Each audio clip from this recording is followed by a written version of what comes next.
assim agora. Eu cumprimento a todos com a paz do Senhor.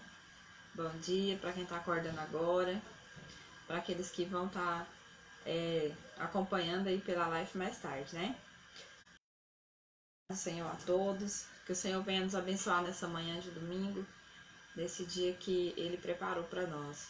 Que Ele venha dar esperança, que Ele venha confortar os corações daqueles que estão sofrendo, porque os dias não estão sendo fáceis, né? São dias muito difíceis que nós estamos passando, nossos irmãos, nossos amigos. Que o Senhor alcance cada um e conforte os corações, que Ele venha derramar da sua graça nas nossas vidas, que possamos ter alegria no Senhor. E hoje nós vamos estar estudando a lição de 6 da nossa revista. A irmã Selma apaixonada na escola bíblica, né? Vocês sabem. E eu gosto muito do ensino da palavra do Senhor. E é claro que eu tô com muita saudade da aula na igreja, dos irmãos participando. Eu gosto muito das perguntas, eu gosto muito que a gente aprende junto. Mas como não é possível, vamos estar aprendendo aqui mesmo pela live, né? Vamos estar aqui, graças a Deus, que Ele providenciou a tecnologia para que nós pudéssemos nos encontrar nessa época em que estamos separados por essa ocasião dessa pandemia. Mas o Senhor, Ele aprove sempre uma providência, como é o título dessa lição de hoje, né? Aqui, diante do caos iminente, Deus nos concede um escape. Então, diante desse caos, Ele nos concedeu a internet, os meios de comunicação aí, que a gente consegue pregar a palavra do Senhor, estudar juntos, mesmo estando separado, para nos proteger, né? Eu mando um beijo, um abraço para todos os irmãos. Eu sei que estamos todos carentes, precisando desse abraço. Lembre que o Senhor não se esqueceu de você, Ele não se esqueceu de nós. É só uma fase que nós estamos passando, mas logo em breve nós vamos estar juntos de novo no templo, cultuando o Senhor e adorando o seu santo nome. Então vamos lá, irmãos, aprender nessa manhã. Diante do caos iminente, Deus nos concede o escape. A palavra do Senhor, quando a gente vai para a palavra do Senhor, quando nós vamos para a Bíblia, nós vamos ver que sempre houve períodos de aflição, de grandes aflições, de muitas lutas, porque a vida é assim, né? Quando nós falamos que nós somos vencedores, é porque nós vencemos dores o tempo todo. Nós estamos sempre lutando, nós somos guerreiros. E na batalha da vida, essa batalha nós estamos sempre, Deus está sempre providenciando um escape, uma proteção, um auxílio, uma ajuda. Deus sempre levanta alguém para nos abençoar. Ao longo da história da Bíblia, a gente vai vendo sempre situações difíceis, batalhas e guerras, e Deus levantando homens e mulheres que fazem a diferença naquele período. E Deus sempre concede um escape para o seu povo. Sempre tem uma forma de que Deus providencia uma solução. Deus sempre dá estratégia ao seu povo para vencer os inimigos. E não é diferente com a gente, porque Jesus falou, eles perseguiram a mim, vai perseguir a vocês. O servo não é diferente do seu Senhor. E é o que a gente tem vivido, todos os tipos de perseguições, e aí o Senhor sempre nos concede um escape. No texto áureo diz assim: tu falarás tudo o que eu te mandar, e Arão teu irmão falará a Faraó que deixe ir os filhos de Israel da sua terra. Está em Êxodo 7 e o verso 2. A verdade aplicada diz: o Senhor Deus é poderoso para levar adiante os propósitos para com o seu povo. Deus ele nunca deixou de cumprir um dos seus propósitos. E a nossa lição tem 3 objetivos. O primeiro é mostrar o cuidado de Deus na crise. O segundo é ressaltar que Deus vê o nosso sofrimento, Ele não fica alheio ao nosso sofrimento, Ele está a par de tudo que está acontecendo. E o terceiro é esclarecer que Deus tem a sua hora de agir. Então eu quero trazer para a igreja nessa manhã que o Senhor, ele sempre vai ter a hora certa de agir na nossa vida. E que há tempo para tudo debaixo do sol, como diz a Bíblia, né? Há tempo de nascer, tempo de morrer, tempo de plantar, tempo de colher, tempo de rir, tempo de chorar. Então, nós já estamos vendo o que é agora esse tempo, né? Um tempo de colheita, um tempo de angústia, um tempo de sofrimento, um tempo de muitas lágrimas, porque muitas famílias estão chorando hoje, nesse exato momento. Mas nós temos certeza que a palavra de Deus, ela diz que o choro ele pode durar uma noite, mas que a vitória vem no amanhecer. Então, nós estamos vivendo essa noite, a noite do choro. E a gente não sabe quantos dias vai durar essa noite. Mas a gente pode ter certeza que vai ter a hora de Deus agir nas nossas vidas e Ele vai nos livrar. O texto de referência está em Êxodo 14. E os filhos de Israel entraram pelo meio do mar em seco, e as águas foram-lhes como muro à sua direita e à sua esquerda. E os egípcios seguiram-nos e entraram atrás dele, todos os cavalos de Faraó, seus carros, seus cavaleiros, até o meio do mar. E aconteceu que na vigília daquela manhã, o Senhor na coluna de fogo e de nuvem viu o campo dos egípcios e alvoroçou o campo dos egípcios. E disse o Senhor a Moisés: estende a tua mão sobre o mar, para que as águas tornem sobre os egípcios, sobre os seus carros e sobre os seus cavaleiros. Como é interessante que a mesma coisa que foi o livramento de Israel, né? Nossa, é tão lindo, tão maravilhoso que ele nunca faz uma coisa só. Sempre que acontece algo, uma estratégia de Deus para agir na vida do povo dele, dos seus servos, ele resolve um monte de coisa ao mesmo tempo. E naquele mesmo momento em que Deus abriu o mar, ali através do seu servo Moisés, para que o povo de Israel passassem e fossem libertos e fossem livres da escravidão do Egito, ele usou o mesmo momento, a mesma situação, para destruir Faraó e os seus soldados, seus exércitos, seus cavaleiros. Então a libertação do povo de Deus foi a ruína também do povo egípcio. Porque se nós voltarmos na história, nós vamos ver que todos os homens fortes, os guerreiros, a maior parte dos homens, praticamente todos os homens do Egito, estavam naquele momento ali no meio do mar, perseguindo o povo de Deus. E nesse exato momento aqui do versículo 26, que disse o Senhor a Moisés: estende a tua mão sobre o mar para que as águas tornem sobre os egípcios, sobre os seus carros e sobre os seus cavaleiros. Então ali foi muito grande a tragédia da quantidade de pessoas, da quantidade de egípcios que morreram naquele momento. Ali o Senhor livrou para sempre o povo dele e também exerceu juízo sobre aquele povo que maltratava, que humilhou, que judiou tanto dos egípcios, dos israelitas durante 430 anos, dos hebreus, né? Então vamos lá para a nossa introdução. Na nossa introdução aqui diz assim: Deus havia feito uma promessa aos filhos de Israel. Com mão forte tirou o seu povo do Egito, cumprindo assim suas promessas feitas a Abraão, Isaque e Jacó, de que lhes daria uma terra que mana leite e mel. Então, Deus já tinha feito uma promessa a Abraão, lá no início, de que livraria o povo, e também de que a semente dele seria escrava numa terra estranha. Lá no livro de Gênesis, no capítulo 15, versículo 13, diz assim: Então disse a Abrão: saiba de certo que peregrina será a tua semente em terra que não é sua, e servi-los-á e afligi-las-ão 400 anos. Mas também eu julgarei a gente a qual servirão, e depois sairão com grande fazenda. Então o Senhor já tinha feito essa promessa lá para Abrão. Antes ainda dele ser Abraão, o Senhor já tinha feito essa promessa antes dele ter semente, né? Antes dele ter o seu filho, o Senhor já tinha feito essa promessa de que a semente dele seria peregrina numa terra estranha. Então, eu acho muito interessante quando eu olho para a Bíblia e para a igreja primitiva, para os irmãos, os primeiros irmãos, quando eles ouviam essas promessas do Senhor, e eles confiavam nessas promessas, e eles sabiam que seria para um tempo muito longe. E eu vejo a diferença com nós, relacionada à nossa realidade hoje. Porque nós somos imediatistas, nós queremos tudo para ontem, né? E quando a gente ouve uma profecia, quando o irmão fala alguma coisa, a gente pensa que vai acontecer agora. Nós não temos essa esperança de uma profecia que vai se cumprir quando a gente não estiver mais aqui.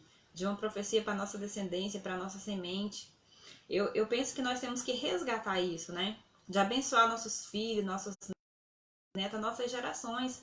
De colocar nas mãos do Senhor a nossa descendência. Porque a gente só pensa no agora, nesse momento. Agora, em conseguir vitórias agora, em conseguir sucesso agora. E a gente vê que Abraão, depois de tantos anos, o sucesso que ele ainda faz como servo do Senhor. Moisés, depois de tantos anos, né? A descendência de Abraão está aí até hoje, povoando a terra e levando a palavra do Senhor.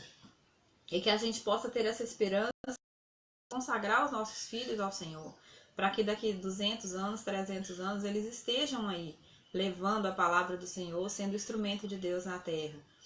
Se Jesus não voltar, né? Porque nós estamos aí aguardando o arrebatamento. O cuidado de Deus na crise. Deus sempre cuidou dos seus filhos na crise, Deus sempre cuida de nós na crise. E é por isso que nós vencemos. Não tem como a gente ser um soldado vencedor se a gente não passar por batalhas, né? O que dá pra gente as vitórias são as batalhas. Então Deus, ele sempre cumpre seus propósitos para nós. E ele cumpre esses propósitos nos dando esperança, nos dando condições de suportar as crises e vencer essas crises. O 1.1, Deus sempre levanta alguém para nos socorrer. Então a Bíblia, ela narra com zelo a trajetória de Moisés desde o seu nascimento até a sua morte. Ele desfrutou de uma maneira especial da presença de Deus sobre a sua vida. E como é lindo a gente olhar para a vida de Moisés, que os milagres começam desde ali do seu nascimento. Porque é justamente no momento em que o faraó que estava vivo naquele período do nascimento de Moisés já não era mais, já não lembrava mais das promessas ali que Deus tinha feito para José, não se importava mais com José. Aqui na lição fala até que ele nem conheceu José, não falava sobre José. E ele se revoltou com o grande número que os hebreus estavam alcançando, sendo um povo forte no meio dos judeus. E ele decretou ali a morte de todas as crianças. E a gente vê ali a mãe de Moisés escondendo Moisés durante 3 meses, para que ele fosse... As parteiras que não mataram Moisés, que também desobedeceram uma ordem do rei também, do faraó, poupando a vida de Moisés, que era um plano do Senhor. E Deus aprova ali colocar Moisés dentro ali do palácio para ser criado pela filha de Faraó, para ser um homem instruído em todas as leis, em toda a ciência que existia naquela época, porque ele seria o salvador, o libertador do povo de Israel. Então é muito interessante a gente ver como que Deus age, como que Deus trabalha nas nossas vidas e a presença de Deus na vida de Moisés. E ali ainda assim Moisés foi tão privilegiado que, sendo adotado pela filha de Faraó, ele foi também educado pela sua própria mãe. A sua própria mãe ali foi quem o amamentou, foi quem educou ele nos primeiros anos de vida dele. Então, com certeza, ele já foi instruído nos princípios para o qual ele seria, depois, teria que fazer o propósito de Deus na vida do povo de Israel. Então, Moisés ele foi um menino cheio da presença de Deus desde o seu nascimento até se tornar o grande líder. Aqui, ó, após ser liberto da morte ainda menino, este homem se transformou no maior líder da nação de Israel, que a nação de Israel já teve. Então, ele foi o maior líder da história, foi Moisés. E ele tinha tudo que era necessário para ser esse líder. Um homem forte, conhecedor de Deus, cheio de Deus e também um homem equilibrado. A Bíblia fala que ele era um homem muito equilibrado, muito quieto e calado, tanto é que ele precisava de alguém para falar por ele, que Deus ali lhe deu Arão. Essa lição nos fará ver que nos piores momentos o Senhor levanta alguém para nos socorrer. Afinal, Deus não nos abandona na hora da adversidade. Então, quando a gente olha para a história, quando a gente está lendo a Bíblia, estudando a palavra do Senhor, parece que tudo aconteceu tão rápido, né? Porque ali da morte de José até Moisés nascer, mas são 430 anos que se passam ali, o povo de Deus sendo escravo no Egito. É interessante a mudança, porque no primeiro momento, quando José chega ali no Egito, ele chega como governador do Egito, o maior homem abaixo do rei, do faraó ali era José.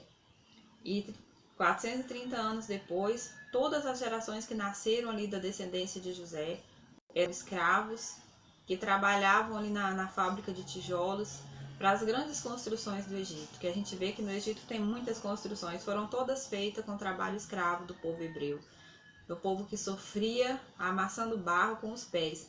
A gente não tem noção do que é isso. E ali eles amassavam barro com palhas, e essas palhas espetam os pés. Aquele povo tinha os pés todo ferido, machucado, do trabalho árduo ali nas fábricas de tijolos para aquelas grandes construções. Mas Deus, ele sempre prepara uma forma de nos socorrer. Ele sempre dá um jeito de nos socorrer. O livro do Êxodo, do começo do seu relato, conta sobre a mudança de circunstâncias experimentada por Israel no Egito, que é o que eu acabei de falar. Era um povo ali que fazia parte do nível alto, ali a turma de José, e depois é um povo que se tornou escravo, né? Então as circunstâncias foram mudando ao longo dos anos, e eles passaram por essa situação de escravidão, que nesse final aqui, já no final dos 430 anos, eles já choravam e já clamavam ao Senhor. E a Bíblia diz que o Senhor ouviu o clamor e se lembrou do concerto que tinha feito com Abraão. E aí ele mandou essa solução e essa escape através do seu servo Moisés. 1.2 chega de sofrimento. Durante a escravidão, o povo hebreu perdeu sua liberdade de adorar a Deus. Perdeu a sua liberdade de adoração ao Deus de Abraão, Isaque e Jacó, está em Êxodo 3:7. Há que se considerar que no Egito havia uma adoração politeísta por parte dos egípcios e do altivo faraó. Então eles adoravam vários deuses, e a gente, quando vai estudar, vê também que o próprio faraó, eles se sentiam como deuses, né? Era poucas coisas que um faraó não podia fazer. Aqui na revista fala que só tinha 2 coisas que ele não podia fazer. O resto tudo era possível para ele. A única coisa sobre a qual ele não tinha poder era sobre o envelhecimento e sobre a morte. Então, no resto tudo ele podia fazer, então ele se sentia um deus. Eles chegavam ao ponto de querer ser adorado. Então, eles queriam ser adorados como se fosse um deus, os faraós. Eles tinham um grande poder. Então, eles de maneira alguma aceitavam essa questão do povo ir lá adorar o Deus do céu, adorar o Deus de Abraão, de Isaque e de Jacó. Então, ele ria disso, ele criticava isso, porque ele se endeusava. Mas o Senhor Deus não se esqueceu de Abraão. Diante disso, Deus levantou Moisés para a tão nobre missão de libertar seu povo do Egito. Irmãos, tem uma única certeza: Deus sempre envia o socorro. Então, o nosso socorro está no Salmo 124, no versículo 8. Você vai encontrar lá que o nosso socorro vem do Senhor, que o Senhor sempre nos socorre, o Senhor sempre acha uma forma de nos libertar. Moisés ocupou a sua posição para a qual ele foi destacado ali, de proteger e de libertar o povo de Deus. É possível que ele tenha relutado e talvez tenha sentido medo, pesar e dúvidas quanto à sua capacidade. No final, porém, ele cedeu e se tornou um instrumento de Deus em sua geração. Então, agora, nesse momento, a gente pode fazer um questionamento. O mesmo acontece nessa geração. Deus continua procurando homens e mulheres que creiam nele, apesar das suas fraquezas e dúvida, e se torne uma ferramenta poderosa em sua mão e um instrumento para os seus propósitos. Que a gente venha observar aqui na vida de Moisés, que era homem como nós. A Bíblia fala que esses homens eram homens como nós. Eles eram sujeitos às mesmas paixões, às mesmas tentações que a gente. E eles viveram numa época muito diferente, né? Que não tinha toda essa tecnologia que a gente tem hoje. A vida era mais difícil naquela época. E mesmo assim se tornaram grandes homens e grandes mulheres que fizeram a obra do Senhor acontecer. E para a gente se colocar aqui agora nessa reflexão de que Deus quer levantar mais profetas. Deus quer levantar pessoas que façam a sua obra. E mesmo que nós não somos capazes, mesmo que nós nos sentimos fracos, porque a gente se depara agora com as dificuldades, que elas são diferentes, mas como é difícil você fazer uma live, como é difícil você estar na frente da tecnologia, que às vezes a gente não consegue mexer, não entende o que está acontecendo, mas o Senhor quer te usar. O Senhor quer te usar para fazer a obra, o Senhor quer te usar para ministrar a sua palavra, o Senhor quer te usar para mostrar para o mundo que Ele está aqui, que Ele está agindo em nossas vidas, diferença em nossas vidas. Então, que nós venhamos nos levantar nesse momento, porque Deus ele continua procurando homens e mulheres que querem se colocar na posição de falar: eis-me aqui, Senhor, envia-me a mim, de estar ali como o Moisés dessa geração, porque parece que está tudo fácil, parece que está tudo pronto, mas muitas vidas estão se perdendo. As pessoas estão entrando em desespero, em depressão, em angústia, e estão perdendo a esperança. Mas aqui agora no 1.3 fala um fio de esperança. Esse fio de esperança na vida daquele povo foi a notícia de que Deus mandaria o libertador, porque eles já tinham se esquecido das promessas. Eles conheciam as escrituras, mas essas gerações elas foram perdendo ao longo dos anos a intimidade com Deus. Eles sabiam, conheciam as histórias, mas já não tinha fé, já não tinha esperança. E agora quando Deus levanta Moisés, ali aparece um fio de esperança para aquele povo. Eles começam a acreditar que agora sim o Senhor vai enviar um libertador. Aqui no livro de Êxodo, no capítulo 6, versículo 5 diz: e também tenho ouvido o gemido dos filhos de Israel, aos quais os egípcios escravizam, e me lembrei do meu conserto. E eu vos levarei à terra acerca da qual levantei a mão e que daria a Abraão, Isaque e Jacó, e vô-la darei por herança, eu, Senhor. Então o Senhor se lembrou da promessa que ele tinha feito, e o Senhor viu a aflição daquele povo. O Senhor não é alheio ao nosso sofrimento, ele percebe o que está acontecendo, mas a gente tem que ter esperança e a certeza de que está tudo no controle de Deus. de que Deus ele tem o controle de tudo, está todo o controle em suas mãos. E que nós não podemos perder essa esperança de que ele vai nos socorrer e de que vai estar tudo bem. Ai, Marcelo, como que vai estar tudo bem? Eu quero dizer para você que a esperança que o Senhor coloca no nosso coração é de salvação, de vida eterna com Ele. E que ainda que a gente esteja passando por lutas, e ainda que as lutas pareçam que foi a pior possível, como alguns que não estão sobrevivendo a essa pandemia, porque desde o início eu sempre falo com meu esposo, eu falo, amor, não abale a sua fé caso algum irmão venha morrer com essa doença. Porque vai morrer, porque ela vai levar muitos, e a Bíblia diz que a sorte é igual para todos debaixo do sol. Nós estamos sujeitos a todas as coisas que acontecem na terra, a gente é sujeito a morrer de todas as formas. Nós não estamos imunes à morte. O Senhor falou que nós seríamos salvos, Ele não falou que nós não morreríamos, né? E Jesus, ele fala da salvação da nossa alma. O nosso corpo, ele pode passar por essas coisas que acontecem aqui na terra, justamente porque Deus diz que o sol nasce para o bom e para o ímpio, que a chuva chove para o ímpio e para o justo.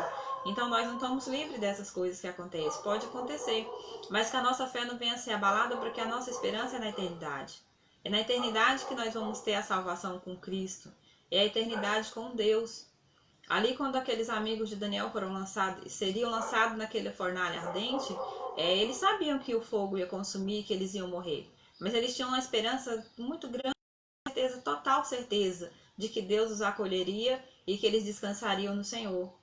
Então, que nós venhamos viver, apesar da dificuldade, apesar do medo, apesar da angústia, porque a gente não quer ir, a gente quer ficar aqui o máximo que puder com a nossa família, nós nos apegamos à nossa família, nossas coisas, e a gente não quer morrer.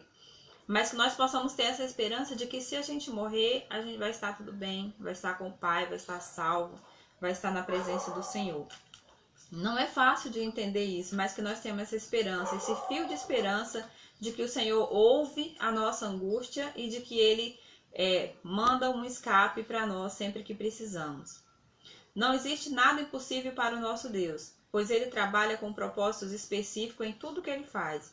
Então Deus tinha esse propósito de libertar o povo, Deus levantou Moisés naquele período. O ponto 2, Deus vê o nosso sofrimento, Deus não é alheio ao nosso sofrimento. O povo de Deus era obrigado a uma aterrorizante e humilhante rotina de amassar barro e depois pilhar os tijolos que eram produzidos por eles por meio de horas de trabalho. Como eu já falei aqui, é muito difícil. Quem já viu uma oleria, um lugar onde faz tijolos, que hoje é mais industrializado, é tudo fácil, mas naquele período, naquela época, esse barro era amassado com os pés, com palhas ali de coqueiro junto. Então isso causava um grande sofrimento, as pessoas se machucavam muito. E eles eram obrigados a trabalhar horas e horas, e ainda apanhavam, ainda aqueles que iam enfraquecendo pelo caminho morriam. Muitos morreram ali trabalhando, amassando aquele tijolo. Então eles maltratou muito o povo de Deus.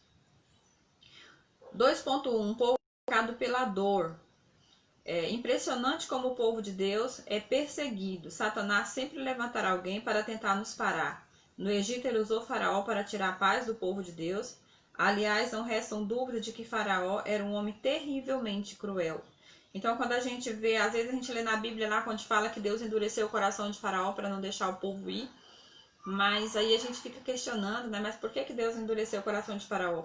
E aí quando você vai estudar, você vai ver que Faraó ele era um homem terrivelmente cruel. Ele já era muito ruim. Mas ali quando Deus permitiu ali o seu coração ser duro para que o povo não saísse, era justamente para Deus mostrar para aquele povo, para aquela geração, o seu poder. Era para que Deus se revelasse ali através das pragas que foram mandadas ali no Egito. Era para Deus também exercer juízo sobre aquele povo.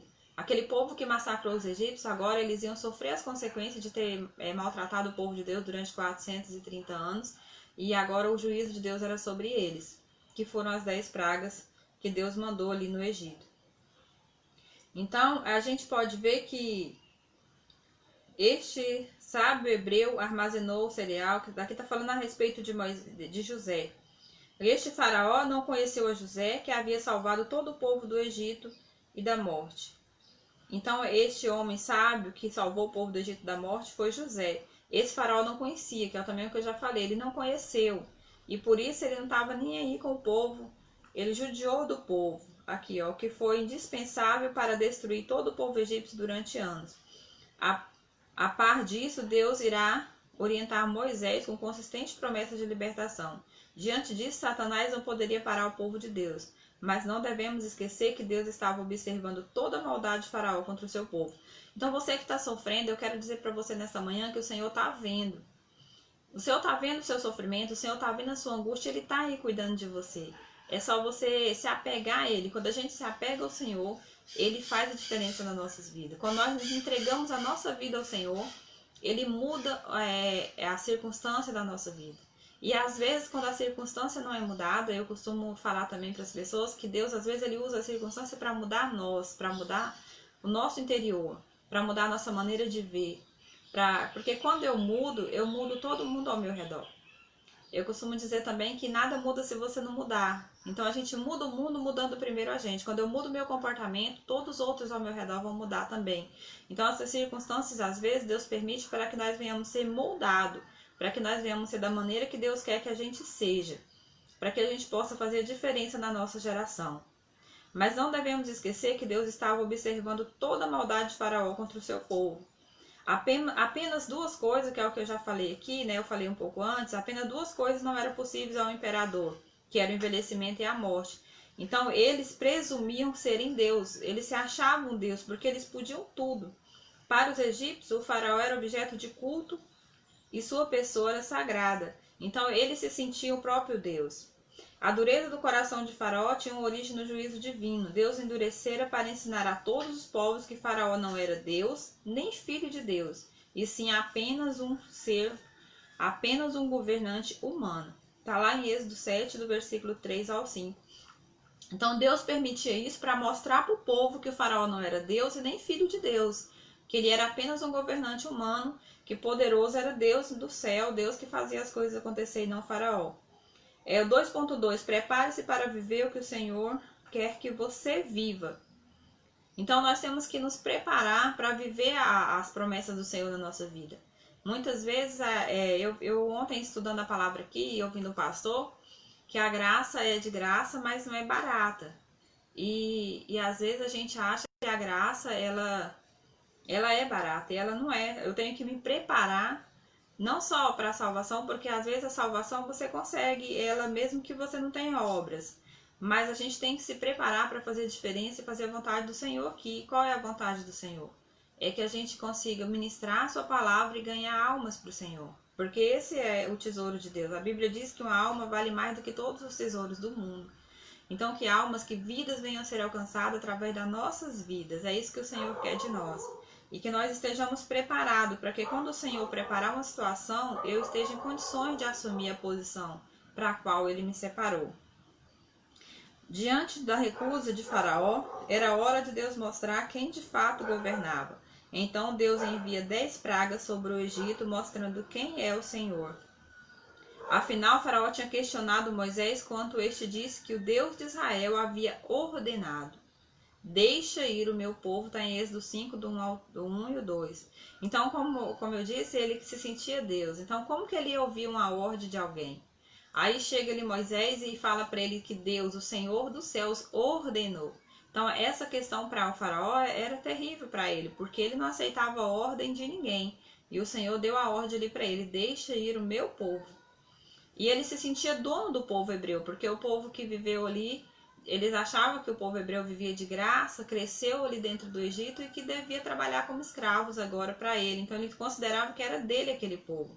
Mas ele não sabia que era um tesouro particular de Deus, o povo hebreu, que era o povo escolhido e separado por Deus. Vamos lá no 2.3, hora de festejar. Depois de tanto sofrimento, depois de tanta luta, agora chega a hora de festejar. É um momento de tanta aflição e dor. Deus diz ao seu povo para se preparar para realizar uma grande festa. Depois de anos de sofrimento, era hora do povo de Deus festejar. Está em Êxodo 5, verso 1. Se você está diante da pior crise da sua vida, não veja isso como um abandono de Deus, azar, uma praga ou injustiça. Sendo assim, celebre ao Senhor. Quem consegue celebrá-lo na crise evidencia sua fé, que Deus está sempre no domínio de toda circunstância de sua vida. Então, ali Deus mandou o povo se preparar para essa festa. Nós conseguimos ver aqui, quando a gente estuda a palavra, que foi ali a festa da Páscoa, aonde Deus salvou, aonde Deus mandou aquele povo se preparar para a Páscoa, comer ali aquele cordeiro, que era também a mesma noite em que aconteceria a morte dos primogênitos, que foi a última praga, e que também que o povo deveria estar pronto, que a Bíblia manda ali eles comer aquela oferta, que seria ali aquele cordeiro, que seria o sacrifício. Deus fala para eles comer ali com as sandálias no pé, com lombos cingidos, eram para estar preparados para viagem, né? Porque o povo sairia naquela mesma noite, o povo sairia do Egito. Então Deus falou que estivessem prontos, preparados, já todo mundo arrumado para sair, que era o escape e a proteção ali do seu povo. E era um dia de festa, um dia de libertação. Então a nossa hora de festejar sempre chega. Deus ele sempre vem com a vitória nas nossas vidas e chega também esse dia aqui da nossa libertação. A palavra do Senhor diz assim, sujeitai-vos, pois, a Deus e resisti ao diabo e ele fugirá de vós. Então você que está passando por uma luta muito grande, lembra que você tem que resistir. Resistir às tentações, resistir às coisas que tem te chamado a atenção, as coisas que são perigosas. Eu costumo sempre dizer, os irmãos repetem a minha fala, que é fugir da aparência do mal. Tudo aquilo que te atrai, tudo aquilo que pode te levar a pecar contra o seu Deus, que tem aparência de mal, que lembra algo que te chamava atenção, foge, sai de perto, não se aproxima, porque a palavra de Deus, ela fala que nós temos que fugir do pecado. Fugir, não enfrentar. A Bíblia manda fugir e a Bíblia manda resistir. Resistir o diabo e ele fugirá de vós. Então essa luta que você está passando, esse sofrimento, essa dificuldade, ela vai passar. É só você resistir firme no Senhor, porque é Ele que nos dá força, que nos dá a vitória. Sempre Jesus ele tem nos dado a vitória. Os desertos da vida são oportunidade que nos propicia momento de contemplação do sobrenatural de Deus. Por isso que a gente não pode ver a crise hoje como está aqui na lição, como se fosse uma praga, uma injustiça, como algo assim. Porque é na crise que a gente tem a oportunidade de crescer. Eu tenho aprendido muito, a gente vê que ninguém queria uma pandemia dessa, de maneira nenhuma nós queríamos ver o mundo passar por uma situação dessa, tanto de morte, tanto de sofrimento. Mas diante dessa circunstância, a gente tem aprendido muito. Eu aprendi muito nessa pandemia. Deus tem dado a oportunidade para a gente estudar a palavra, para a gente orar, para jejuar, para buscar mais a Ele. E Deus tirou todas as desculpas, porque não tem o trabalho, não tem criança pequena, não tem aquela desculpa para você falar assim, eu não vou ler a Bíblia porque eu não tenho tempo. A gente está em casa, né? E a gente está em casa 24 horas, e quem está em casa 24 horas, sobra tempo para fazer muita coisa. Então o Senhor tirou todas as desculpas. E esse momento é um momento da gente fazer propósitos, é um momento da gente dedicar mais ao Senhor. Porque como nós não estamos indo no templo, nós estamos em casa, é mais fácil de esfriar, é mais fácil de se envolver com coisas que não agradam a Deus. Então a gente tem que aproveitar esse tempo para orar mais, para ler a palavra, para cantar louvores, para tentar nos aproximar mais de Deus, porque é agora que está mais próximo ainda a nossa salvação do que quando a gente aceitou Jesus. O dia do Senhor está mais próximo na nossa vida e que nós possamos nos achegar mais a Ele. No tópico 3 fala assim, hora de Deus agir. É a hora de Deus agir. Após o consentimento de Faraó em libertar o povo de Israel da escravidão do Egito, diante da morte dos primogênitos, os próprios egípcios apressaram os filhos de Israel para que saíssem da sua terra. Então os próprios egípcios já não queriam mais os hebreus lá. Eles já tinham sofrido com as 10 pragas, eles estavam num momento assim muito atribulados com tudo que eles tinham passado, a morte dos primogênitos, então eles fez questão de que o povo saísse logo. Mas só que logo depois que o povo saiu, o faraó ele voltou atrás e ele pegou todos ali os seus soldados, os seus cavaleiros e perseguiu os egípcios até aonde os egípcios ficaram ali encurralados diante do Mar Vermelho, o Mar Vermelho na frente e os egípcios atrás, ali quase alcançando eles. Então aqui essa história é bastante conhecida da igreja. Diante do Mar Vermelho, os israelitas se viram encurralados. Não havia sequer uma oportunidade de escape. Por todos os lados havia perigo. A morte de todos era inevitável. Então aquele povo ali achava que não tinha mais saída. A gente vê que eles reclamavam. Primeiro eles tinham medo de morrer no deserto e agora eles iam morrer ali pela mão de Faraó diante do mar. E eles não conseguiam ver o livramento que Deus estava preparando para eles, o milagre extraordinário que foi a abertura do Mar Vermelho. A gente consegue visualizar ali, como a gente imagina como que foi incrível esse milagre, né? Aqueles paredões de água de um lado e do outro, só Deus mesmo para fazer isso, abrir uma estrada no meio do mar. Porque quando a gente imagina essa travessia, a gente não tem dimensão da quantidade de pessoas que era muita gente. Então foi uma rua, uma estrada ali muito grande que Deus abriu no meio do mar para aquele povo passar. As dificuldades não apagam as promessas de Deus. Sobre a passagem do povo pelo Mar Vermelho, vemos nitidamente a ação de Deus para com Israel. Aqui notamos que o Senhor deseja que aprendamos a confiar nele neste cenário, que Moisés transmite uma palavra de fé e esperança ao povo. Está em Êxodo 14, o versículo 14. Então, Deus, ele sempre nos protege, nos guarda, mesmo quando às vezes a gente vacila, mesmo quando a gente duvida, mas ele está sempre ali preparando para que as suas promessas sejam cumpridas na nossa vida. E aqui podemos ver a ação de Deus fazendo com que os egípcios compensassem os judeus pelo tempo de trabalho escravo no Egito. Então a gente também vê ali que quando o povo saiu do Egito, o povo egípcio, os povos egípcios, eles deu para aquele povo dos hebreus joias, ouro, prata, peças preciosas. Então eles saíram dali com grande quantidade de valores. Então eles foram recompensados. Aqui o Senhor pelejará por vós, Deus fará por você o que ele certificou, assim como ele faz com o seu povo. O 3.2, prosperidade em tempos de crise. Deus é justo, após 430 anos vendo seu povo trabalhar de dia e de noite debaixo de açoites e humilhados e escravizados, atendeu ao clamor dos filhos de Israel. Deus não somente os libertaria, como também os recompensaria. Está em Êxodo 3, o versículo 22, que é onde fala ali que eles pegou esses despojos dos egípcios e eles saíram com grandes valores também. Podemos ver a ação de Deus fazendo com que os egípcios compensassem o povo judeu pelo tempo de trabalho escravo no Egito. O mundo inteiro era mergulhado em um momento desafiador, contudo, conforme podemos ver para com o povo de Deus, depois da crise vem a bonança. Então nós sabemos que Deus ele tem um propósito em todas as coisas. Nós vamos aprender muito com esse momento que nós estamos passando. O inimigo é invisível. A gente não consegue ver, não sabe onde ele está, mas ele está aí atingindo as pessoas. Uns ele pega com mais força, outros é mais leve. Mas nós sabemos que o Senhor tem propósito. Diante de tudo isso, Deus tem um propósito para o qual ele está permitindo essa situação. Mas ele vai nos livrar. Que após este ambiente de pandemia e colapso financeiro mundial, as bênçãos do Senhor possam estar sobre cada um de nós. Que a gente possa permanecer fiel, que a nossa fé não venha a ser abalada. Que a gente possa fazer a vontade do Senhor, mesmo nesse momento tão difícil, mesmo sem poder sair das nossas casas, mas que nós possamos continuar crentes, firmes no Senhor, confiando nas suas promessas.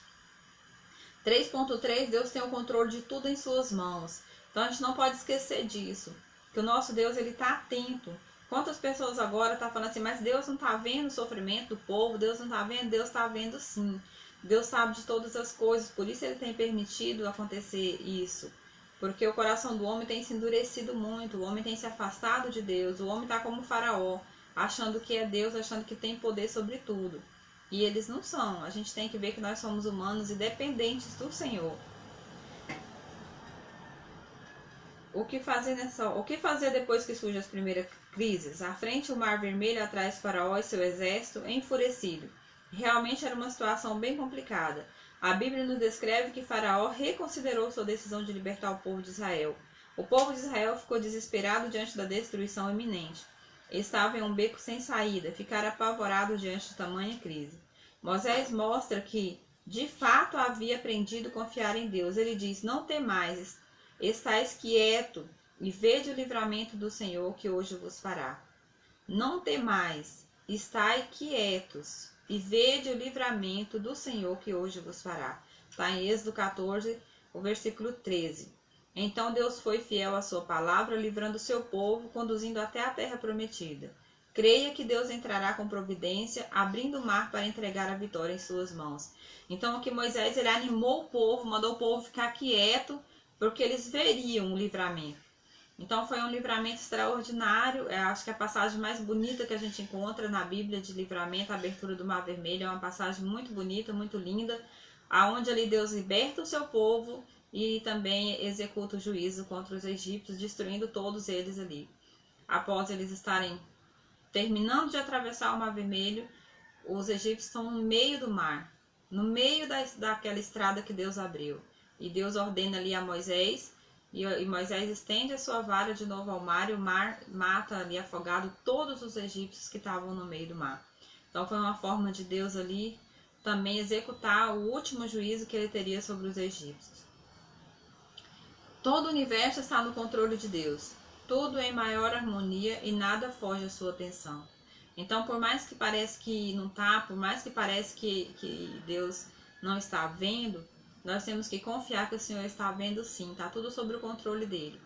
E que tudo vai terminar na hora certinha, na hora de Deus. Na hora que Deus falar, chega, vai terminar essa pandemia, tudo vai passar e a gente vai aprender com ela, a gente vai aprender com esse sofrimento que nós estamos passando, a ser cristãos melhores, a ser mais crentes, a ser mais dedicado à obra do Senhor, a almejar mais ainda a salvação, a almejar mais ainda o arrebatamento da igreja e estar com Cristo. Na conclusão dessa lição diz assim: a história bíblica nos mostra que mesmo quando a realidade e perspectiva humana não conseguem visualizar uma saída diante de tremendas adversidades, o Senhor Deus é poderoso para fazer além daquilo que pedimos ou pensamos, que está lá em Efésios 3:20, para a glória dele, porque o nosso Deus ele é poderoso para fazer muito mais além do que aquilo que pedimos ou pensamos, né? Está lá em Efésios 3:20. Então que o Senhor venha nos confortar nesse dia, que o Senhor venha nos abraçar, que o Senhor venha tirar toda ansiedade, toda angústia, colocar esperança no seu coração, esperança de dias melhores porque eles virão, esperança da certeza de que Deus está conosco, ainda que a gente morra, ainda que a gente vá embora, nós só vamos para casa mais cedo, que nós não somos daqui, né?